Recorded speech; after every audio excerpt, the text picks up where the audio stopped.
আজকের এই ভিডিওতে আমি আপনার দেখাবো অন্নপূর্ণা ভান্ডার প্রকল্পের আবেদন বা স্ট্যাটাস খুব সহজেই অনলাইনে চেক করবেন। আপনি যদি অন্নপূর্ণা ভান্ডারের আবেদন করে থাকেন এবং আপনার অ্যাপ্রুভ হয়েছে কিনা বা অন্য কোনো স্ট্যাটাস দেখাচ্ছে কিনা তা কীভাবে দেখবেন বা সেটার কী বিষয় তা বিস্তারিত আমি জানাচ্ছি, একটু দেখেন। প্রথমত সোশ্যাল রেজিস্ট্রেশন .wb.gov.in এই যে এখানে লিঙ্ক আছে, আমি দেখিয়ে দিচ্ছি।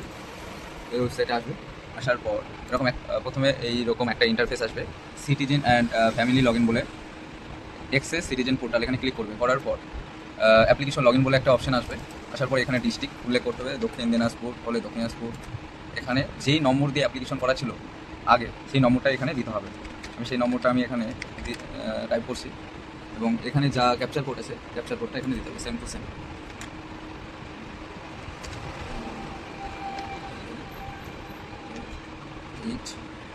আমি এখানে দিয়ে দিলাম capture code, request OTP.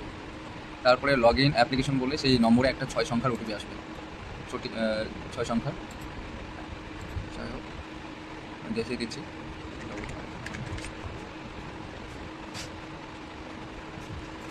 Verify and continue. তারপরে এরকম অ্যাপ্লিকেশন আসবে যে আমরা আবেদন করেছিলাম তার status, application submitted, track your status. এখানে অ্যাপ্লিকেশন নম্বর, আইডিটা, হেড অফ দ্য ফ্যামিলি এবং যে বেনিফিশিয়ারি, যে অন্নপূর্ণা ভান্ডারের এলিজিবল, তার নেম, মেম্বারের নাম, তার পাশে আন্ডার প্রসেস। এবার এটার ক্ষেত্রে যেমন আন্ডার প্রসেস, অ্যাপ্লিকেশনের ডেট, এটা এবং টাইম। আন্ডার প্রসেস যেসব বেশিরভাগই আছে যাদের আন্ডার প্রসেস হলো প্রক্রিয়াধীন, অর্থাৎ হলো সিস্টেম বা কর্মকর্তার দ্বারা ধরো যে বিবরণ যাচাই করেছে, মানে যেই ডকুমেন্টসগুলো দিয়ে ফর্ম ফিল আপ করা হয়েছে সেগুলো যাচাই করেছে। পরবর্তী পদক্ষেপ হলো সেই স্ট্যাটাসটি অনুমোদিত সম্পূর্ণ হওয়া পর্যন্ত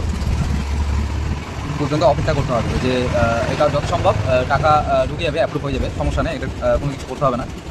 এখানে অনেকে ধরে যে ক্লেম বা এরকম কিছু করার প্রয়োজন নেই, যে ক্লেম অ্যাপ্লিকেশনগুলো এগুলোর কিছু করার প্রয়োজন নেই, এই হলো ব্যাপার। আর অবজেকশন এগুলো করার কোনো প্রয়োজন নেই। আর গেল, আর যাদের অ্যাপ্রুভ এরকম থাকবে স্ট্যাটাস, তাদের তো পেমেন্ট চলে আসছে, তাদের কিছু করতে হবে না, অনুমোদিত একদম। আর আন্ডার প্রসেসটাই সবার এটাই বেশি আসছে, আন্ডার প্রসেসটা, এটা কোনো ব্যাপার না, এটা পেমেন্ট ঢুকে যাবে। আর অনেক ক্ষেত্রে কি এটা দেখা যাচ্ছে যে ফর ফার্দার ভেরিফিকেশন, মানে আরও যাচাইয়ের জন্য, যাচাইয়ের প্রক্রিয়াতে আছে। এর অর্থ হলো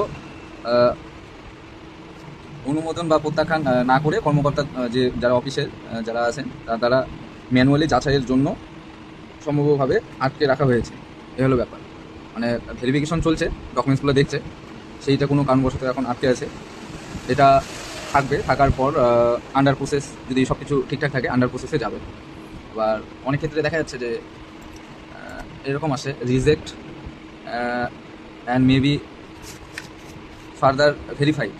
যাদের এরকম আসে তাদের ব্যাপারটা হলো এই, যে প্রত্যাখ্যান করছে, মানে রিজেক্ট করে ফেলছে এবং সম্ভবত আরও যাচাই করা হবে। এখানে লিখেছে মেবি ফার্দার ভেরিফাইড, এর অর্থ হলো আপনার আবেদনটি বাতিল হয়েছে অথবা পুনরায় যাচাই করা হবে, এরকম একটা ব্যাপার। এটার ক্ষেত্রে কি অনেক ক্ষেত্রে এরকম হয় যে ফর্ম ফিল আপ অ্যাপ্লিকেশন করার সময় কোনো জায়গায় হ্যাঁ জায়গায় নো করে ফেলছো, বা নোয়ের জায়গায় হ্যাঁ, বা কোনো ধর যে ফর্ম ফিল আপ করার সময় কোনো জায়গায় নামের মিসম্যাচ বা কোনো কিছু একটা ভুলভ্রান্তি, সন্দেহমূলক, হ্যাঁ, সেই ক্ষেত্রে রিজেক্ট হয়। প্রথমত এটাই হয়ে থাকে সবার ক্ষেত্রে। কোথায় গেল, এটা হয়ে থাকে প্রথমে এটা হবে ফর ফার্দার ভেরিফিকেশন। তারপরে যদি কারো ডকুমেন্টস এরকম ভুলভ্রান্তি বা কোনো কিছু থাকে মিসম্যাচ, তাহলে এইরকম হবে reject and maybe further verified. আর যদি ঠিকঠাক থাকে তাহলে এইরকম হবে আন্ডার প্রসেসের পর লাস্ট পর্যায়ে হলো অ্যাপ্রুভ, এই হলো ব্যাপার। পেমেন্ট কিন্তু ঢুকে যাবে। যাদের রিজেক্ট, সে ক্লেম করতে পারে, সমস্যা নেই, বা অবজেকশন করতে পারে, কোনো সমস্যা নেই। যাদের এরকম থাকবে যে ফর ফার্দার ভেরিফিকেশন, ওয়েট করবে কয়েকদিন, তারপরে কারো আন্ডার প্রসেসে চলে যায়, আন্ডার প্রসেসের পর কিন্তু ভেরিফাই হয়ে যেতে পারে, এই হলো ব্যাপার। তাড়াহুড়ো করার কোনো প্রয়োজন নেই, এই হলো বিষয়।